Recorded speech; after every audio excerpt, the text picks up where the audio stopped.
Hello friends, चारों मात्रा सही में आप सबका स्वागत है। उम्मीद करती हूँ आप सभी लोग बहुत अच्छे से होंगे। आज हम अपनी वीडियो में बिना लहसुन प्याज की सब्जी बनाना देखेंगे। सो आइए शुरू करते हैं अपनी कुकिंग करना। हमने एक पैन ले लिया है, अपनी गैस ऑन कर ली है। इसमें पहले थोड़ा कुकिंग ऑयल ऐड करेंगे, लगभग 1 से 2 टेबल स्पून जितना। उसके बाद इसमें कुछ हम मसाले ऐड करेंगे, जैसे कि छोटा टुकड़ा लगभग आधे इंच के करीब जितना ये हमारा दालचीनी का टुकड़ा होगा, 4 से 5 लौंग, 3 से 4 ये हमारी छोटी हरी इलायची है। इनको हम हल्का सा रोस्ट होने देते हैं। हम 1/4 छोटी चम्मच जितनी हींग पाउडर इसमें ऐड कर देंगे और 1 टेबल स्पून जितना जीरा इसमें हम डाल देते हैं। कुछ सेकंड्स के लिए हम अपने इन खड़े मसालों को भून लेते हैं। आप चाहें इसमें मोटी इलायची ऐड करना तो आप इसमें वो भी ऐड कर सकते हैं। हमारे जब मसाले हल्के से भून जाएंगे कुछ सेकंड्स के लिए, हमने इसमें अदरक का टुकड़ा लिया हुआ है जिसको हमने रफली चॉप कर लिया है, उसे हम इसमें ऐड करेंगे। लगभग ये आधे से पौन इंच के करीब छोटा टुकड़ा था जिसको हमने ऐसे ही कट कर लिया है। ये बिना लहसुन और प्याज के बना रहे हैं, तो इसलिए हमने इसमें गार्लिक ऐड नहीं किया है, सिर्फ अदरक ही ऐड किया है। इसमें अब हमने अपने 4 टमाटर थे मीडियम साइज़ के, जिनको हमने ऐसे ही रफली चॉप कर लिया है, और 2 हरी मिर्चें ली थी जिनको हमने इसमें ऐड कर दिया है कट करके। इसमें हम 1 छोटा चम्मच नमक का ऐड कर रहे हैं। नमक आप अपने टेस्ट के हिसाब से डाल दीजिएगा। इसमें आधी छोटी चम्मच हल्दी पाउडर और 1/4 छोटी चम्मच गरम मसाला, 1 छोटा चम्मच धनिया पाउडर। इन सब चीज़ों को मिक्स कर लेते हैं अपने टोमेटोज़ के साथ। और हमारे टोमेटोज़ जब तक अच्छे से कुक नहीं हो जाते हैं, सॉफ्ट नहीं हो जाते हैं, तब तक हम इन्हें कुक करेंगे। आप चाहे इन्हें कवर करके कुक करना तो आप कवर करके रख सकते हैं।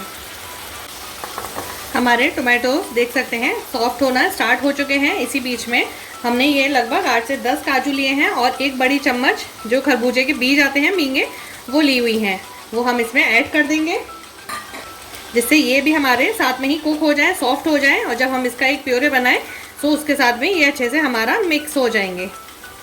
इन्हें हम वापस से और 1 से 2 मिनट हमारा लगेगा इसे मीडियम फ्लेम पे कुक करने में, कुक होने देते हैं। जब तक हमारे टोमेटोज कुक होते हैं तब तक आइए हम अपने पनीर को भी फ्राई कर लेते हैं। हमने ये ग्रिल पैन लिया हुआ है, आपके पास ग्रिल पैन नहीं हो तो आप नॉर्मल पैन या तवे पे भी इसको फ्राई कर सकते हैं। इसमें हम बड़ा चम्मच के करीब एक बटर का ऐड करेंगे और हमने ये 250 ग्राम के करीब पनीर लिया हुआ है, उसके पीसेस को इस तरीके से छोटे छोटे क्यूब्स में कट कर लिया है। वो हम रख देते हैं इस तरीके से, जिससे हमारे ये अच्छे से फ्राई हो जाए।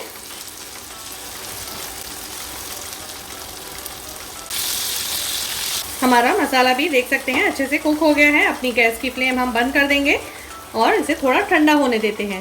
ये देख सकते हैं हमारे एक तरफ से हमें लग रहा है कुक हो चुके हैं। इन्हें हम फ्लिप कर देते हैं और इसी तरीके से दूसरी साइड से भी इन्हें हम कुक कर लेंगे।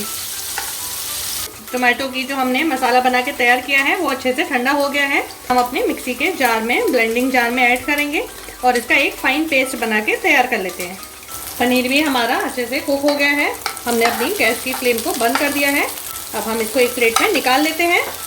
हमने अपना सेम पैन ले लिया है। अब इसमें हम 1 बड़ा चम्मच के करीब बटर ऐड करेंगे।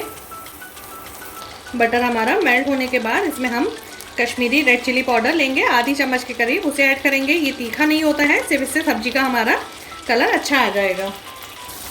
बाकी सब मसाले हमने अपने पहले ही भून लिए थे टोमेटोज़ के साथ में। इसमें हमने जो अपना टोमेटो वाला पेस्ट बना के तैयार किया है उसको इसमें पोर करेंगे। आधा कप जितना हमने पानी लिया है, उसमें घुमाने के बाद अपने मसाले को इसमें ऐड करेंगे सारा। इसको एक बॉयल दिला लेते हैं पहले। हमारी ग्रेवी में बॉयल आना स्टार्ट हो चुका है। इसमें हमने फ्रेश क्रीम दी हुई है, आपके पास घर की ताज़ी मलाई हो तो आप वो डाल सकते हैं। हम इसमें लगभग 1 से 2 बड़े चम्मच फ्रेश क्रीम के ऐड करेंगे। अपनी गैस की फ्लेम हम बिल्कुल सेम रखेंगे। मिक्स करते हैं अच्छे से। ये देखिए क्रीम या मलाई डालेंगे तो उसके बाद आपकी सब्जी का कलर एकदम ही चेंज हो जाएगा। एकदम क्रीमी टेक्सचर हमारा ये बन के आएगा, क्योंकि हमने इसमें काजू और अपनी मींगे डाली हुई हैं खरबूजे के बीज, जिससे ये एकदम क्रीमी ग्रेवी हमारी बन के तैयार होती है। इसको भी हल्का सा चलाते हुए बॉईल आने तक कुक करेंगे। बस उसके बाद इसे हम सर्व करेंगे। थोड़ा सा धनिया है, लगभग 1 टेबल स्पून जितना, उसे इसमें ऐड कर देंगे। धनिए से ग्रेवी का बहुत ही अच्छा इसमें एक अरोमा ऐड हो जाता है। 1 छोटी चम्मच के करीब कसूरी मेथी आती है, वो ली हुई है। उसको इस तरीके से हाथ से मसलते हुए इसमें ऐड कर देंगे। कसूरी मेथी तो आप ज़रूर ऐड कीजिएगा, क्योंकि इसका जो फ्लेवर आता है पनीर की ग्रेवी में इस तरीके से, वो बहुत ही टेस्टी लगता है। ये देखिए, ये हमारी गाढ़ी होती जा रही है। हम अपनी गैस की फ्लेम को बंद कर देंगे और आइए इसे एक बाउल में सर्व कर लेते हैं। हमने इस तरीके से एक सर्विंग डिश ले लिया है। इसमें हम अपनी सारी जो हमारी ग्रेवी है बनी हुई, पहले इसे पोर करेंगे। उसके बाद जो हमारे पनीर के पीसेस हमने फ्राई करके रखे थे, उसको हम इसमें रखते जाएंगे इस तरीके से। उसके ऊपर हल्की सी फ्रेश क्रीम आप लेके इस तरीके से ड्रिजल कर दीजिएगा और थोड़ा सा हम हरे धनिया इसके ऊपर इस तरीके से गार्निश कर देंगे। तो ये हमारी क्रीमी पनीर की सब्जी बनके तैयार है। आप भी इस रेसिपी को ट्राई कीजिएगा। तो इस तरीके से आप लोग बिना लहसुन प्याज यूज़ करे हुए भी पनीर की बहुत ही टेस्टी रेसिपी बना के तैयार कर सकते हैं। इस तरीके से आप पनीर बना के ट्राई करिएगा, बहुत ही टेस्टी आपका सब्जी बनके तैयार होगी। आप लोगों को रेसिपी अच्छी लगे तो चैनल को सब्सक्राइब करना मत भूलिएगा। मिलते हैं अगली एक और नई रेसिपी के साथ। तब तक के लिए take care, good bye, thank you.